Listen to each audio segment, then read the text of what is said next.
Hey y'all, hope you guys are having a great day. Today we're going to be talking about self-breast exams, how to do it, when to do it, and why to do it. So without further ado, let's get started.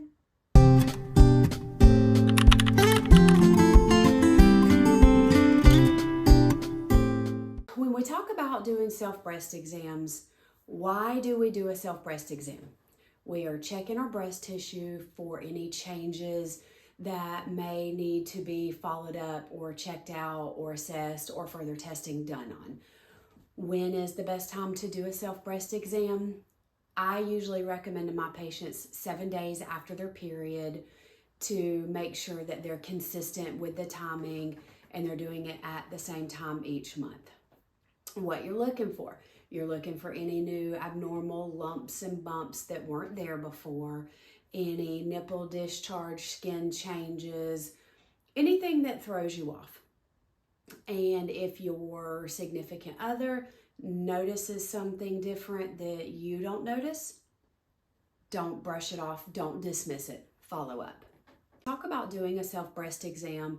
There's a couple of different ways. You can do it in the shower. You can do it laying down in the bed.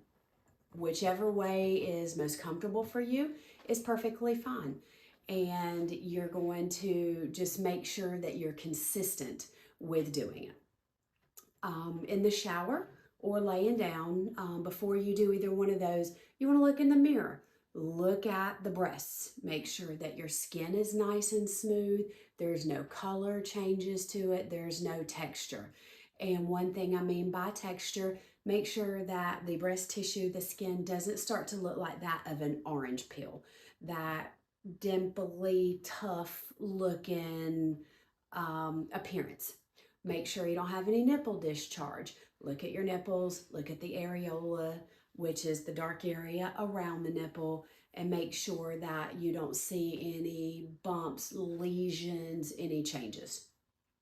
Then next, what you're going to do, you're going to start with one arm up, opposite hand, and you're going to start up here in the armpit.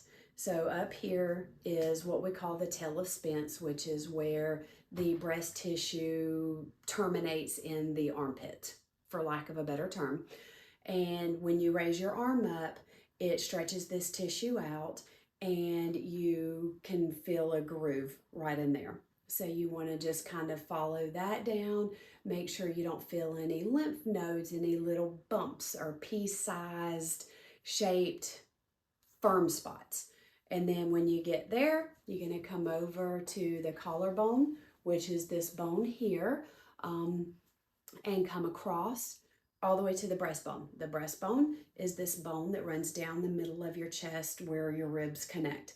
The breast tissue overlaps on this bone. So the breast exam is not just this part, it's everything around it. So that's why we've got to check it. So you want to come down. Usually I try to get two to three fingers down, some overlapping the breast tissue. Then you want to reach around like you're going to give yourself a pat on the back and sweep around to the side. Make sure you're covering all that breast tissue. And you want to do it as many times as you need to get down that side. Then 2 fingers on breast tissue, 2 fingers on rib cage, and come across, and you can sweep that a couple of times, whatever you're comfortable with. Then the next step is going to be completely whatever is comfortable or easier for you, and that's going to be either a target pattern or a pie-shaped pattern to make sure that you feel all the breast tissue on the hangy part of the breast. And once you're done with that, you're done. It's not anything more in depth than that. You want to make sure that you use varying pressure on the different areas. So maybe do it a little lighter and then go back over it with a little more intense pressure. But other than that, there's nothing that you need to do. Oh, don't forget the nipple. So you want to make sure that you kind of wind up doing a hashtag pattern around the nipple to feel that tissue behind the nipple, and do that. Done. If you find anything that wasn't there that you're not sure of, voice your concerns, call your provider to follow up. And then, like previously stated, if your partner finds something and you don't dismiss it, follow up. because just like anything else, caught sooner rather than later, it's much more easily treatable.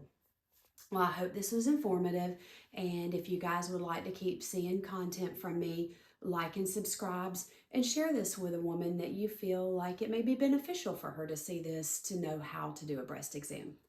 I hope you guys have a great day. Thanks.